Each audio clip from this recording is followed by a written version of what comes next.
EVM मशीनों को लेकर के अभी तक हंगामा रुका नहीं था। अब एक नया हंगामा खड़ा हो गया है, वो है फर्जी वोट, डुप्लीकेट वोटों का। और इसको लेकर के बाकायदा सुप्रीम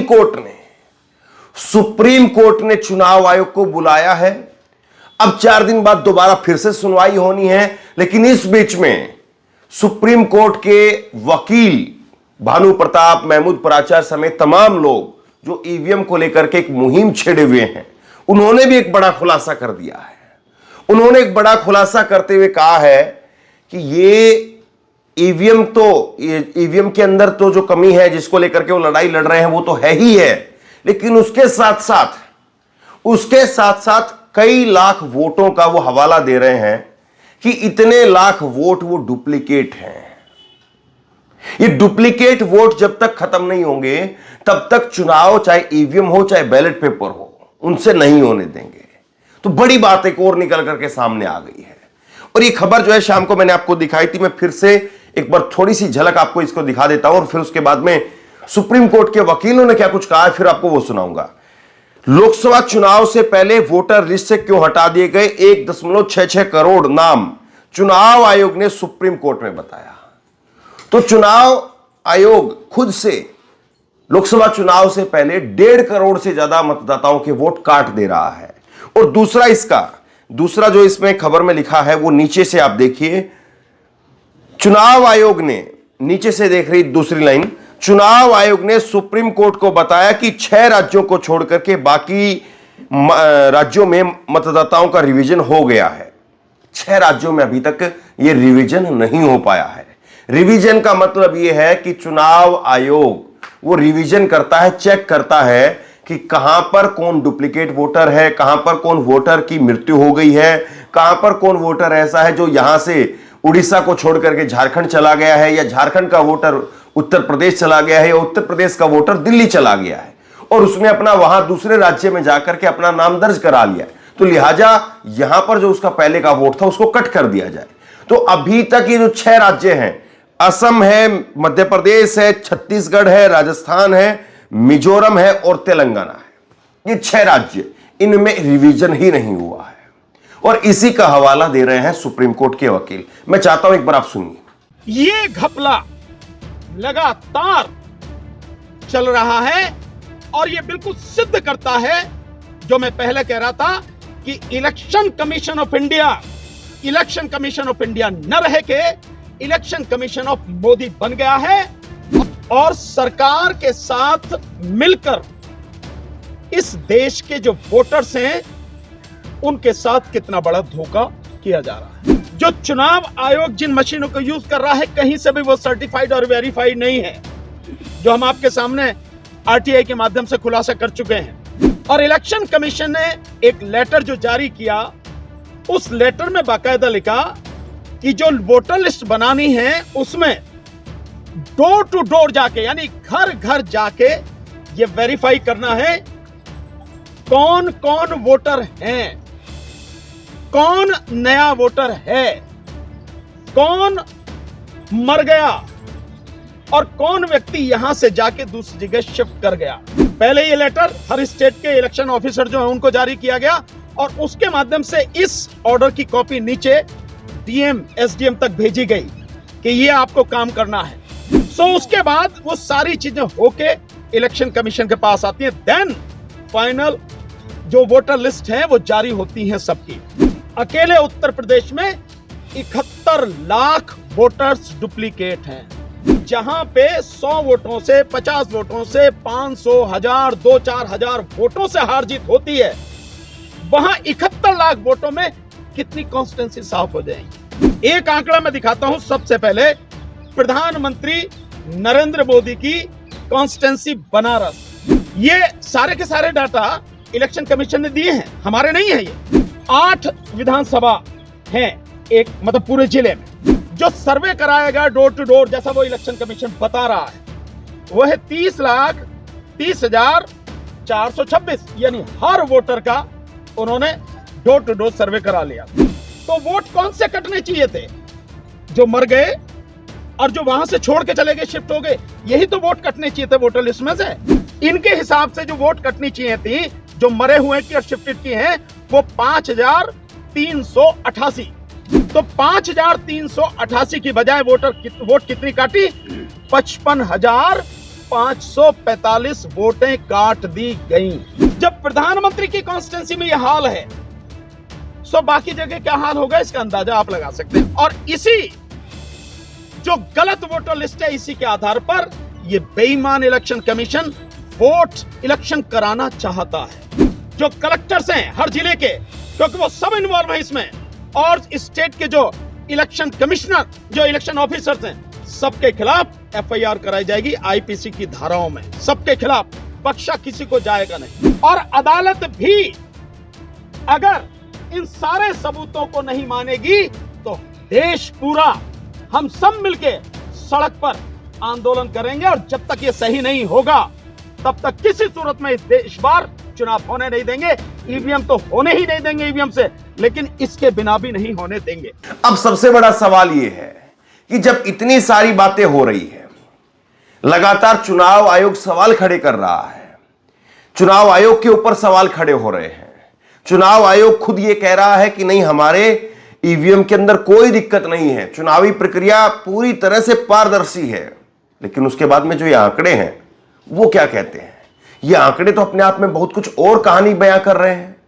तो सवाल सीधा सा ये है कि आखिरकार कब तक जो सवाल पब्लिक डोमेन के अंदर हैं, लोगों के जहन में है, लोग जिन सवालों को पूछ रहे हैं, उनको कब तक अनसुना किया जाएगा?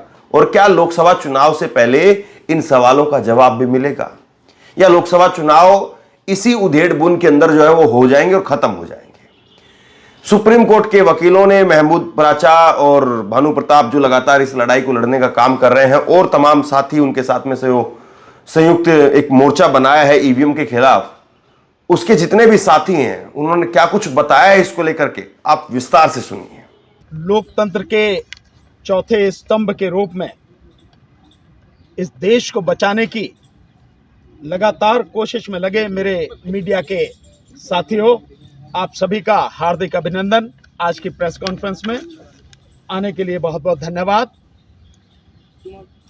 साथियों, आज एक केस कोर्ट में लगा हुआ था, चीफ जस्टिस साहब की कोर्ट में, और आप जानकर हैरान होंगे जो डाटा मैं अब आपके सामने दे रहा हूं कि इस देश का इलेक्शन कमीशन किस कदर बेईमान और किस कदर गैर जिम्मेदार, मैं दोनों शब्द यूज कर रहा हूं, और सरकार के साथ मिलकर इस देश के जो वोटर्स हैं उनके साथ कितना बड़ा धोखा किया जा रहा है। संविधान का अनुच्छेद 324 इलेक्शन कमीशन को जितनी पावर देता है वो सिर्फ इसलिए कि वो independently free, fair and transparent election करा सके। वो जो बाकी बेईमानी कर रहा है और किस तरह से जो चुनाव आयोग जिन मशीनों को यूज कर रहा है, कहीं से भी वो सर्टिफाइड और वेरीफाइड नहीं है, जो हम आपके सामने आरटीआई के माध्यम से खुलासा कर चुके हैं। और इसके साथ साथ जिस तरह से बीजेपी के पदाधिकारी भारत इलेक्ट्रॉनिक्स लिमिटेड में इंडिपेंडेंट डायरेक्टर के रूप में सारा वो काम संभाल रहे हैं जो ईवीएम बनाने का है, वीवीपैट बनाने का है, और सीक्रेट इनक्रिप्टेड कोड जो कोर है उसके लिए जो चिप इस्तेमाल होती है, उन सब के डेवलपमेंट में किस तरह का उनका रोल है। अगर सीधे से कहूं कि बीजेपी ही मशीन बना रही है और इलेक्शन भी बीजेपी ही करा रही है। सो आज जो केस कोर्ट में था वो इस बात के लिए था कि जो वोटर लिस्ट फाइनली जारी की है इलेक्शन कमीशन ने पूरे देश के लिए, जो 2024 का चुनाव होने वाला है, जो 1 जनवरी 2024 को बेस लेके उन्होंने सारा सर्वे कराया, और इलेक्शन कमीशन ने एक लेटर जो जारी किया, उस लेटर में बाकायदा लिखा कि जो वोटर लिस्ट बनानी है उसमें डोर टू डोर जाके, यानी घर घर जाके ये वेरीफाई करना है कौन कौन वोटर हैं, कौन नया वोटर है, कौन मर गया और कौन व्यक्ति यहां से जाके दूसरी जगह शिफ्ट कर गया। यह बाकायदा डायरेक्शन दी गई। लेकिन जब डिस्ट्रिक्ट कलेक्टर जो डिस्ट्रिक्ट इलेक्टोरल ऑफिसर होता है, पहले ये लेटर हर स्टेट के इलेक्शन ऑफिसर जो है उनको जारी किया गया और उसके माध्यम से इस ऑर्डर की कॉपी नीचे डीएम एसडीएम तक भेजी गई कि ये आपको काम करना है। और उसके बाद में जो कलेक्टर्स हैं उन कलेक्टर्स ने बीएलओ और एसडीएम वगैरह उनकी रिपोर्ट के आधार पर एक सर्टिफिकेट वो जारी करते हैं कि ये जो वोटर लिस्ट है ये सब कुछ चेक करने के बाद पूरी तरह से सही है और अब हम इसको जारी कर रहे हैं और भेज रहे हैं, हम भेज रहे हैं इसको। उसके बाद वो सारी चीजें होके इलेक्शन कमीशन के पास आती है, देन फाइनल जो वोटर लिस्ट है वो जारी होती है सबकी। वो जो वोटर लिस्ट जारी हुई है, अब जान के हैरान होंगे, उन वोटर लिस्ट में अकेले मैं उत्तर प्रदेश की बात बता रहा हूं, अकेले उत्तर प्रदेश में 71 लाख वोटर्स डुप्लीकेट हैं, अकेले एक प्रदेश में। और बाकी 28 राज्यों और 8 केंद्र शासित प्रदेशों में आप इसी से अंदाजा लगा सकते हैं कि कितने वोटर्स डुप्लीकेट हैं। यह मामला सुप्रीम कोर्ट में था, चीफ साहब की कोर्ट में था। और इसके साथ साथ मैं कुछ और डाटा आपके सामने दूंगा जिससे आप जानेंगे कि इलेक्शन कमीशन किस कदर बेईमान और निकम्मा है। जो जिम्मेदारी संविधान ने उसको सौंपी उस जिम्मेदारी को निभा नहीं रहा है और इतनी हेरफेर है जिसकी आप कल्पना नहीं कर सकते। मैं कुछ डाटा उसके विषय में आपको देता हूं। यह तो मैंने आपको बताया कि डुप्लीकेट किस तरह से है। डुप्लीकेट किस आधार पर है? डुप्लीकेट है भाई चेहरे से आप पहचान लो, किसी का फोटो, एक ही व्यक्ति का फोटो 2, 3, 4 जगह हो सकता है, एक ही व्यक्ति का नाम 2, 3, 4 जगह हो सकता है। इस आधार पर जो डुप्लीकेट है वो 71 लाख वोट हैं। आप कहेंगे कैसे काम आएंगे ये जो फेज में कराता है ना इलेक्शन कमीशन, ये उसी बेईमानी में काम आते हैं। माना 1000, 2000 या 5000 लोगों की वोटें यहां पर हैं डुप्लीकेट इस कॉन्स्टिट्यूंसी में। इस कॉन्स्टिट्यूंसी में पहले फेज में हो रहा चुनाव, देन अगली कॉन्स्टिट्यूंसी जो है उसमें अगले फेज में चुनाव होगा, वहां भी वही वोटर है, फिर तीसरे में होगा। ये जो लोग हैं ये इस तरह से वोट देके काम आते हैं। अब आप कल्पना कीजिए कि जहां पे 100 वोटों से, 50 वोटों से, 500, 1000, 2-4 हजार वोटों से हार जीत होती है, वहां 71 लाख वोटों में कितनी कॉन्स्टिट्यूंसी साफ हो जाएंगी, कितनी बड़ी बेईमानी हो जाएंगी। और इलेक्शन कमीशन की जिम्मेदारी है कि एक भी वोटर जो 18 साल का है और जिंदा है उसकी वोटर लिस्ट में आए बिना न रह जाए, उसका नाम आए बिना न रह जाए और कोई डुप्लीकेट या किसी तरह की भी गड़बड़ी नहीं होनी चाहिए। ये मुकदमा चल रहा है। अब मैं आपको बताता हूं इसके अलावा एक और बड़ा मजेदार डाटा है। इलेक्शन कमीशन कहता है कि 18 से 19 साल के जो लोग बच्चे हैं, जो नए वोटर हैं 18 से 19 साल के, वो ओवरऑल जो है पूरे देश में उनकी संख्या जो कुल वोटर हैं उसकी 4-4.5%, कहीं 4.38% है, कहीं 4.56% है, कहीं 4.1% है, कहीं 3.89%। तो एवरेज जो है वो 4% जो वोटर है वो 18 से 19 साल का है। अब मैं आपको आंकड़े दिखाता हूं आप चौंकाने वाले आंकड़े आपके सामने आएंगे। एक आंकड़ा मैं दिखाता हूं। सबसे पहले प्रधानमंत्री नरेंद्र मोदी की कॉन्स्टिट्यूंसी बनारस जिले का मैं आपको डाटा दिखाता हूं। ये सारे के सारे डाटा इलेक्शन कमीशन ने दिए हैं, हमारे नहीं है, ये उसके द्वारा दिए गए हैं। ये डाटा कहता है बनारस में 8 विधानसभा हैं, एक मतलब पूरे जिले में जो टोटल वोट हैं उन 8 जिलों में, 8 विधानसभाओं में या बनारस जिले में वो है 30,40,000 30,426। जो सर्वे कराया गया डोर टू डोर, जैसा वो इलेक्शन कमीशन बता रहा है, वह है 30,30,426, यानी हर वोटर का उन्होंने डोर टू डोर सर्वे करा लिया। उसके बाद में जो मर गए हैं वो लोग, वो मर गए हैं, इलेक्शन कमीशन बताता है 1182, 1182 मर गए। बनारस की बात बता रहा हूं मैं। इसके अलावा जो शिफ्टेड है, यहां से छोड़कर कहीं और चले गए, उनकी संख्या है 3,285। तो वोट कौन से कटने चाहिए थे? जो मर गए और जो वहां से छोड़ के चले गए, शिफ्ट हो गए, यही तो वोट कटने चाहिए थे वोटर लिस्ट में से। वोट कटी कितनी? अब ये मजेदार आंकड़ा, इनके हिसाब से जो वोट कटनी चाहिए थी, जो मरे हुए की और शिफ्टेड की हैं, वो 5,388। ये टोटल वोट कटनी थी।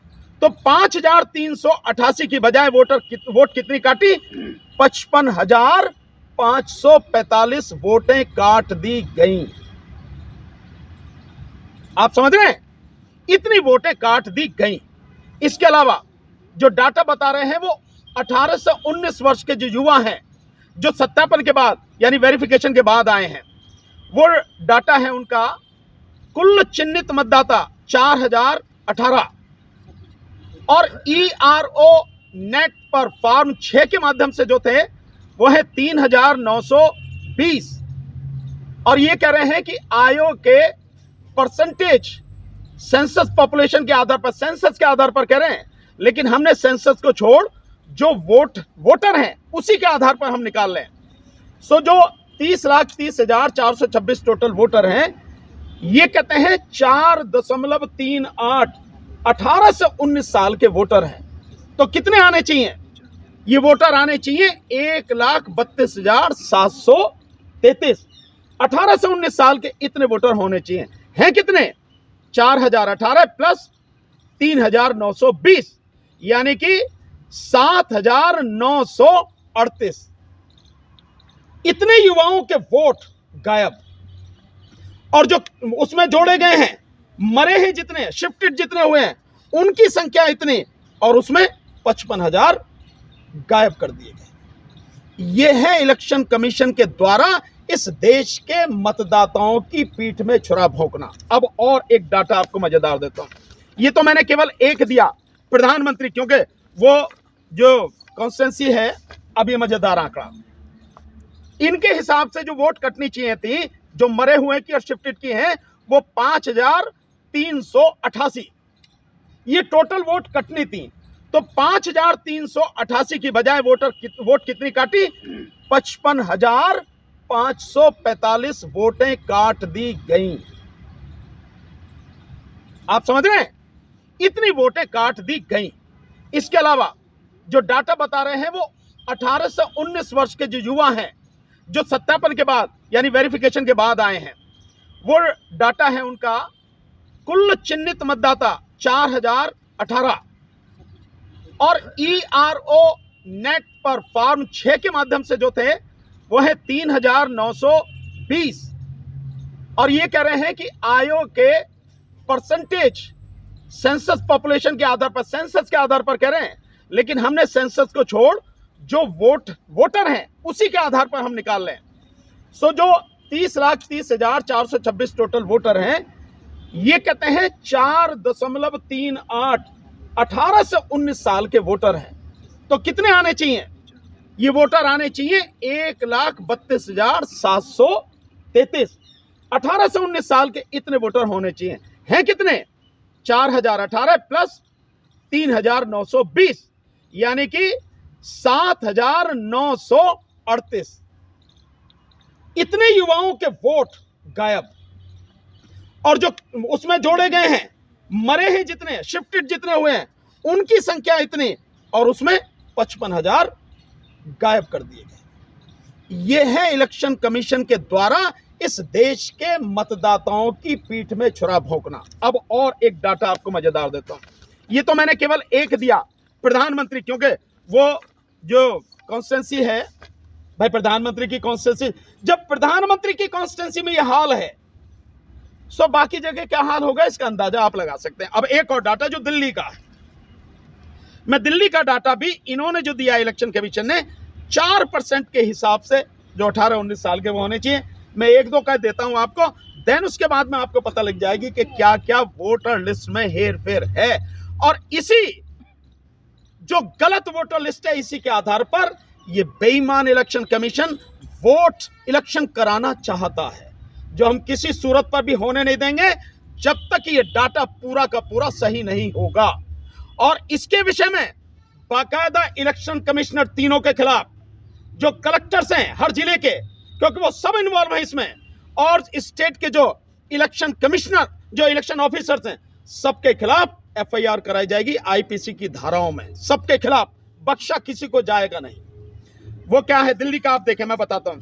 दिल्ली की बुराड़ी जो है, मैं सिर्फ उस बुराड़ी विधानसभा का बताता हूं, बाकी मेरे पास सारा है डाटा। सो बुराड़ी विधानसभा में जो सेंट्रल डिस्ट्रिक्ट में पड़ती है, इलेक्टोरल जो मिले 3,83,271। वेरीफाई कितने का किया? 3,83,271, सबको वेरीफाई कर लिया। शिफ्ट कितने हुए? 574। और मर कितने गए? 0, कोई नहीं मरा। और दोनों मिला के कितने हो गए? 574। तो वोट कितनी कटनी चाहिए थी? 574। काटी कितनी गई? 285। बाकी क्यों नहीं काटी गई? अब आगे आ जाइए।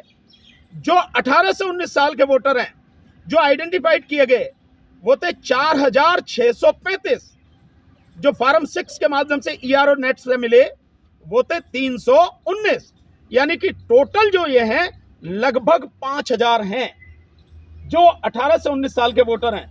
पर जो कह रहे हैं कि 4% होना चाहिए, 4% के हिसाब से जब निकालते हैं तो वो आते हैं 15,371। ये नौजवान 18 से 19 साल के वोटर होने चाहिए। 10,000 कहां गए? 10,000 कहां गए? वोट कोई किसी को दे, उसका हक है, लेकिन यह जिम्मेदारी के इलेक्शन कमीशन की है कि हर वोटर का नाम जो जिंदा है वोटर लिस्ट में होना चाहिए। और बाकायदा सुप्रीम कोर्ट की 2023 की जजमेंट है, उसमें सुप्रीम कोर्ट ने कहा है कि एक भी वोटर का वोट कटे बिना रहना नहीं चाहिए। यह है इनकी सारी की सारी कार्रवाई। और यह किस सेक्शन में आता है? यह दफा 420 आईपीसी, दफा 467 आईपीसी, 468 आईपीसी, 471 आईपीसी और साथ में 120 बी आईपीसी के तहत इन सब के खिलाफ मुकदमा दर्ज कराएंगे। हम कोर्ट में चल रहा है। और जिस तरह की सारी चीजें ये करना चाह रहे हैं, वो किसी हालत में हम होने नहीं देंगे। हमारी बात को वेरीफाई करने के लिए पूरा इलेक्शन कमीशन की वोटर लिस्ट नेट पर पड़ी है, इलेक्शन कमीशन की साइट पर जाओ, आप निकाल के देखो, आपको सारी चीज अपने आप से वेरीफाई करो। आप, हम जो कह रहे हैं, हम तो डॉक्यूमेंट के साथ कह रहे हैं, हमारे पास सारे पेपर हैं, लेकिन आप वहां जाके सब कुछ करो। और किस तरह से ये सारे के सारे कलेक्टर, एडीएम और एसडीएम ये फंसेंगे, क्योंकि वोटर लिस्ट जिले में बनाना, विधानसभा में बनाना, तैयार करवाना, ये उनकी जिम्मेदारी है। और कलेक्टर ही सर्टिफिकेट इशू करता है। क्या इस सर्टिफिकेट इशू करता है? वो मैं आपको एक बार पढ़ के सुनाता हूं, जो हर कलेक्टर उसकी जिम्मेदारी है, जो वो देता है, कि बिना इस लेटर के वो दे नहीं सकता। देखिए, और ये सब हमने आरटीआई में लिया हुआ है, ये सारा, ये देखें आप, ये वो सर्टिफिकेट है जिसे जिले का कलेक्टर इशू करता है, जिस समय वो फाइनली कहता है कि सबकी जांच कर ली घर घर जाके और सब कुछ बिल्कुल सही है। और अदालत भी अगर इन सारे सबूतों को नहीं मानेगी तो देश पूरा, हम सब मिलके सड़क पर आंदोलन करेंगे। और जब तक ये सही नहीं होगा, तब तक किसी सूरत में इस देश बार चुनाव होने नहीं देंगे। ईवीएम तो होने ही नहीं देंगे ईवीएम से, लेकिन इसके बिना भी नहीं होने देंगे। क्या है, मैं पढ़ के सुनाता हूं, थोड़ा सा सही रहेगा आपको। यह है भारत निर्वाचन आयोग के निर्देशानुसार। कब दिए निर्देश? दिनांक 21/7/2023 से 21/8/2023 को तक घर घर सत्यापन की कार्रवाई के संबंध में समस्त निर्वाचक रजिस्ट्रीकरण अधिकारियों, सहायक निर्वाचन रजिस्ट्रीकरण अधिकारियों से प्राप्त किए जाने वाला प्रमाण पत्र है, ये देते हैं। नीचे आप देखेंगे जिला निर्वाचन अधिकारी बुलंदशहर, उसके दस्तखत हैं। ये देखो, एक जगह का दिखा रहा हूं मैं, ये हमारे पास सारे प्रदेश के हैं ये, और साथ में है उप जिला निर्वाचन अधिकारी। कौन होता है? एडीएम और एसडीएम, ये वो हैं। और इनके साथ कहता है प्रमाण पत्र क्या है देना होता है? मुख्य निर्वाचन अधिकारी के निर्देशों के अनुपालन में जनपद में अवस्थित समस्त विधानसभा निर्वाचन क्षेत्रों के निर्वाचन रजिस्ट्रीकरण अधिकारी, सहायक निर्वाचन रजिस्ट्रीकरण अधिकारी से निर्धारित प्रारूप पर प्रमाण पत्र प्राप्त कर लिए गए हैं। कलेक्टर साहब कह रहे हैं जनपद में अवस्थित समस्त विधानसभा निर्वाचन क्षेत्रों का निर्वाचक नामावलियों में अहर्ता यानी क्वालिफाइड तिथि जो दे रखी है 1/10/2023 यानी 1 अक्टूबर 2023 तक के हैं ये सारे सब कुछ, जिसमें 2024 का चुनाव होना है, के आधार पर अर्ह पंजीकृत नागरिकों के नाम शामिल किए जाने के संबंध में फॉर्म 6 भी प्राप्त कर लिए गए। जनपद में अवस्थित सभी विधानसभा निर्वाचन क्षेत्रों में अर्हता तिथि 1/1/24 के आधार पर अर्ह होने वाले यानी क्वालिफाइड होने वाले सभी भावी मतदाताओं से मतदाता सूची में नाम शामिल करने के संबंधित फॉर्म 6 प्राप्त कर लिए गए हैं। जनपद में उपस्थित सभी विधानसभा निर्वाचन क्षेत्रों में 3 अर्ह तिथियों के आधार पर अर्ह होने वाले भावी मतदाताओं के नाम सम्मिलित किए जाने के संबंध में फॉर्म 6 प्राप्त कर लिए गए हैं। जनपद में अवस्थित समस्त विधानसभा निर्वाचन क्षेत्रों की निर्वाचक नामावली में विद्यमान सभी प्रकार की त्रुटियों के संशोधन की कार्रवाई कर ली गई है। सब कर लिया उन्होंने, कोई त्रुटि छोड़ी नहीं है।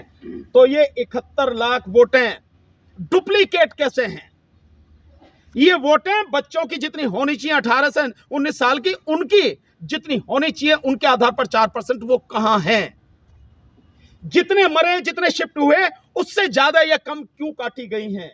कौन है इसके लिए जिम्मेदार?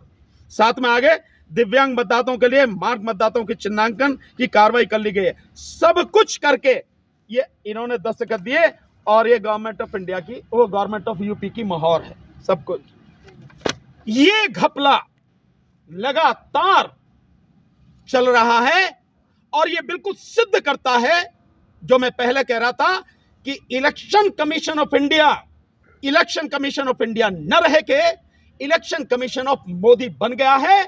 और जिस तरह से इस देश का प्रधानमंत्री भ्रष्ट और बेईमान है, ठीक उसी के अनुसार इस देश का चुनाव आयोग भी बेईमान और भ्रष्ट होकर इस देश के मतदाताओं की पीठ में छुरा भौंक रहा। ये खुलासा हमें करना, आगे जब इनके एफआईआर कराएंगे तब आपको सब बुला के बताएंगे। और मैं चाहूंगा कि वीसीके पार्टी के चीफ, लोकसभा के सांसद डॉक्टर तिरुमावलवन जी बताएंगे इंडिया गठबंधन ने इस चुनाव के बारे में कि चुनाव किस तरह होना चाहिए। और डॉक्टर रवि कुमार जी, आप भी मेंबर ऑफ पार्लियामेंट हैं, क्योंकि उसमें शामिल रहे इंडिया गठबंधन की मीटिंगों में, और इलेक्शन कमीशन से मिलने का भी इन्होंने टाइम मांगा। इलेक्शन कमीशन ने अभी तक मिलने का टाइम नहीं दिया और इन लोगों ने जिस तरह की डिमांड की है, मैं चाहूँगा तिरुमावलवन जी ब्रीफ करेंगे। We have 2 members of parliament, Lok Sabha. We have 4 members in Legislative Assembly, Tamil Nadu. We are opposing strongly the EVM system in election. We are one of the party of India Alliance. India Alliance also opposing strongly the EVM system. We have passed a resolution in the last meeting. All the India allied parties leaders demanding election commission to implement 100% VVPAT system along with EVM. Each and every voter should get VVPAT receipt and they have to put it in separate box, ballot box. At the time of counting, the VVPAT must be counted. Only VVPAT must be counted and declare the results of the election. recently we, the VCK party, had a protest across the state, all over the 38 districts, demanding VVPAT system along with EVM 100%. This is only the solution now for a genuine election. मैं एक बार brief कर दूं जो demand बता रहे हैं सांसद जी Tirumala one जी। India गठबंधन ने डिमांड इलेक्शन कमीशन से ये की है कि अगर आप वीवीपैट नहीं हटा रहे हैं, वीवीपैट से और ईवीएम से चुनाव करा रहे हैं, तो उनके हाथ में पर्ची आनी चाहिए। जो पर्ची निकलती है वीवीपैट से वो उनके हाथ में आनी चाहिए और वो पर्ची फिर वो बैलेट बॉक्स में डालें और उन पर्चियों की 100% काउंटिंग हो, ताकि free fair and transparent election हो सके। अदरवाइज जो प्रेजेंट सिस्टम है इलेक्शन का, इसमें ईमानदारी से चुनाव की कोई संभावना नहीं है। Is an executive committee of district secretaries. We had a meeting in our party headquarters. We passed a resolution that mere EVM system will not credible one. All the citizens, all the voters of our country should come forward to oppose this EVM system. There is a criminal conspiracy behind this EVM system. We believe strongly that there is a connivance in between BJP and the Election Commission. So they are making some malpractices for their victory. So we demand Election Commission should come forward to implement 100% VVPAT and count only VVPAT after the election. मतलब जो मैंने पहले बताया कि जो अगर VVPAT की पर्ची उनके हाथ में आए और वो पर्ची अपने आप खुद बॉक्स में डालें और बाद में 100% उन वीवीपैट की जो पर्ची है उनकी भी काउंटिंग हो, उसके बाद ही चुनाव का रिजल्ट डिक्लेयर किया जाए। There is a connivance in between BJP and Election Commission for this kind of malpractices for their victory. यानी ये जो धोखाधड़ी हो रही है ये इलेक्शन कमीशन ऑफ इंडिया और बीजेपी के द्वारा मिलके हो रही है। Already Supreme Court has given a direction to constitute a panel for choosing the election commissioners. In this panel, CJI must be there, Prime Minister and opposition leader, along with them Chief Justice of India must be there. But BJP government, against this Supreme Court verdict, they made a enactment in the parliament that CJI will not be included in this panel. So we believe strongly that there is a conspiracy with the support of Election Commission doing some malpractice for their power to capture the power. That's what we are demanding. Mere EVM system will not be a genuine. So we demand 100% VVPAT implementation.